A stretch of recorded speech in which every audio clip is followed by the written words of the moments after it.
Grizz Nation, welcome into another Grizz game day update. It is game number 2 at home for the Grizzlies. They take on the Mavericks tonight. And although it is the second time we're playing them, it feels like it's been a very, very long time. It's the first of 3 matchups in 10 days that we're going to see this Dallas team. Joining me today, one of our favorite journalists, Tim MacMahon. You pretty much work for GCM now. Listen, I just had a gift certificate that ran out. Oh, no. We got great use out of it. There you go. But it is always a pleasure to join you. We appreciate it very much. Well, I appreciate it very much. I know our viewers do as well. Let's break this down because, like I said, we have not seen this Dallas team since the 3rd game this season. And now we have them like boom, boom, boom, boom in the next week and a half-ish. So no new injury updates for the Grizzlies. The Grizzlies will be without Steven Adams, Brandon Clark, and John Morant today. Luka is the big thing for Dallas. He is out today, which, I mean, you always want good players to play, but good news, I guess, if you're on the Grizzly side. Kyrie is questionable, Reggie probable, JaVale questionable, and McKinley questionable. There's lots up in the air right now for Dallas. Well, and look, the real one that you care about, honestly, is whether Kyrie Irving will play or not. I did get a chance to talk to him after shoot-around. He played 41 minutes the other night against the Pelicans on a back-to-back. That's the game that Luka had to leave early with the thigh that had been bothering him. So he said, there's a tweak during those 41 minutes, pointed out that he didn't sit out in the 3rd or 4th quarters.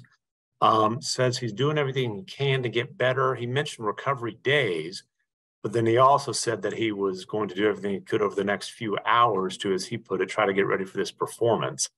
And if he's on the floor with no Luka, you know what that means. He's going to have Dillon Brooks, as Dillon said, picking him up full court, trying to exhaust him.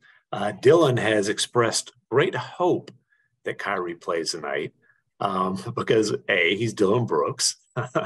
He loves the challenges. He wants to guard an all-star. Mm-hmm. He noted that, he was really looking forward to being able to guard Luka just as a measuring stick type of thing. Dillon didn't play in the first game when Luka did have a big game. So he was looking forward to that challenge. That's not going to happen tonight. We'll see about Monday. But, Dillon the Villain would really, really enjoy the challenge of being able to guard Kyrie Irving. He made that quite clear in his way after shoot-around today. Yes, because he said in the last few matchups with Kyrie Irving's teams, he's been guarding KD. He's been guarding other guys. And so he's like, I'm ready to, if it's just Kyrie out there, I'm ready to take on that challenge. And we saw, like, you gave him some praise on his defensive efforts on Steph Curry in the last game. So, I mean, hopefully we get the same kind of Dillon defense if Kai's out. Yeah, and look, not just in his last game. Like Dillon Brooks, say what you want about the antics, the offense. Like, there's room for criticism there. There's plenty of fodder for criticism there. Dillon Brooks is absolutely one of the elite wing defenders in this league. He is not, like, you can agree or disagree with whatever he says. He ain't lying about that. Mm-hmm. He is an absolute beast on that end of the floor. He does deserve to be an all-defensive player. And, that is one reason that he really gets amped up to guard guys like Luka and Kyrie, Steph Curry the other night. I mean, really, pretty much whoever you're going to run into in the playoffs, there's those kind of guys. Mm-hmm. So, there's a lot of attention on what he says, on kind of the antics. Don't let any of that fool you or overshadow the fact that this dude is a dominant defensive player. Yes, absolutely a dominant defensive player. Let's talk about, so I say no Luka. Let's just, for an example, say Kyrie is not playing tonight. Who steps up in his absence? Like, we're talking about Dillon Brooks guarding this best guy. Who steps up? That's 2 huge guys, especially on the offensive end for the Dallas Mavericks. Like, who scores? Tim Hardaway Jr.? Like, who else is like there to pick up the slack? That's a hell of a question. Oh, it's funny.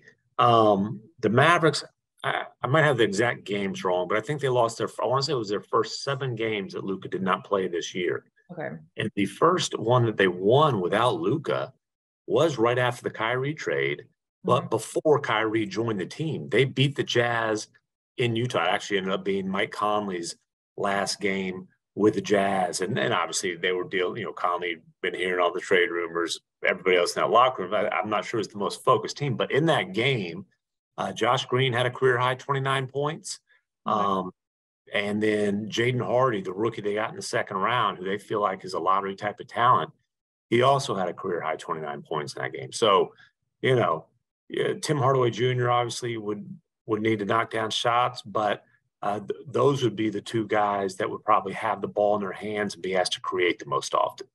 Okay. And then on the flip side, we know everyone who's out for the Grizzlies, and that's probably like the Steven and Brandon, that's for the end of the regular season at least. We know JJ has to play big. He didn't play in that first game where the Grizzlies lost big to Dallas at the beginning of the season. Dez has to play big tonight. There's an absence where he needs to be able to score without John Morant. But Tyus Jones, he's the guy that is kind of like my X factor, I think, in today's game. He's been averaging 19 and 8 in the 12 games since he started. He's shooting like almost 50%, I think 47, 48% from three in the 3 games in John Morant's absence recently. What do you like about Tyus? A lot. I mean, this is a quality starting point guard who is the backup for the Memphis Grizzlies. But, look, you remember how much success the Grizzlies had in the games that Ja missed last year with injury. Mm-hmm. That's because Tyus Jones is a quality starting point guard in the NBA. That's why he was, why keeping him was the top priority for the Grizzlies front office this summer. They paid him, it's lower level starting money, but they paid him starter money because that's the quality of player he is. And he's an important part of this team when Ja is, available. Obviously, that increases significantly when he's not there, but it's not like, oh my gosh, we don't have a, quality starting point guard. Honestly, the concerns aren't when Tyus Jones is on the floor. The concerns are generating the offense when he's not, when he's resting, when you need somebody else to run the show. A lot of that falls on Desmond Bane's shoulders, obviously him expanding his game over the years, but Tyus Jones is good, man. Like, I don't have to tell Grizzlies fans that. Yeah, we've been very lucky to have Tyus. He calls himself what does he call? Not a backup point guard. I had him on my podcast and he said it's like 1A and 1B. Like, he views himself as a starter. It's just not the role that he has on this team. So great attitude as well. My very last question to you is kind of, I got rid of the first time we played this team. That's out the window because it was so long ago. It was a different team, different guys, whatever. I'm looking at how these teams score in terms of like where they are in the NBA. So Dallas is number 3 in 3-point attempts, top 10 in 3-point percentage, where the flip side, the Grizzlies are second in fast break points. Dallas is 29. Points in the paint is 1 versus 30. Like, it seems like they're just like completely different offensive teams. Am I wrong? Well, I would just say that you're looking at Dallas numbers that are completely irrelevant because their whole offense is built around Luka Doncic, who isn't playing tonight. Okay. So, I mean, I think we can look at and honestly, if you look at the Grizzlies numbers, like Ja's not playing tonight, so we don't have the two engines that these whole machines are built around. So, like, looking at season-wide numbers, I don't think has a whole lot of value towards getting ready to watch tonight's game. Okay, so give me the key tonight. Dallas does blank well. They can give themselves a better chance of winning tonight's game. I mean, if Kyrie ain't playing and the Grizzlies lose, it's a bad loss, period. And obviously, if Kyrie's playing, the key is don't let him beat you. Make somebody else beat you. And I promise you, Dylan Brooks is up for that challenge. But yeah, this is, the Mavericks haven't been playing well with both Luka and Kyrie.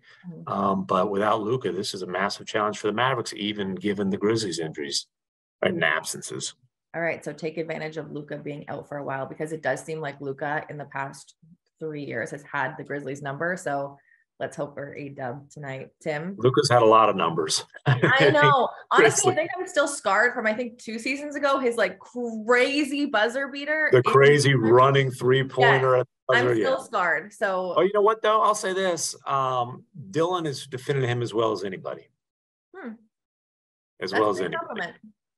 Yeah. Now, nobody, I would say, has shut him down, certainly. But Dylan and pre-injury trade, Ben Simmons were the 2 guys who I think gave Luka the most trouble. Pre-injury trade, Ben Simmons. Yes. It's a different Ben Simmons now.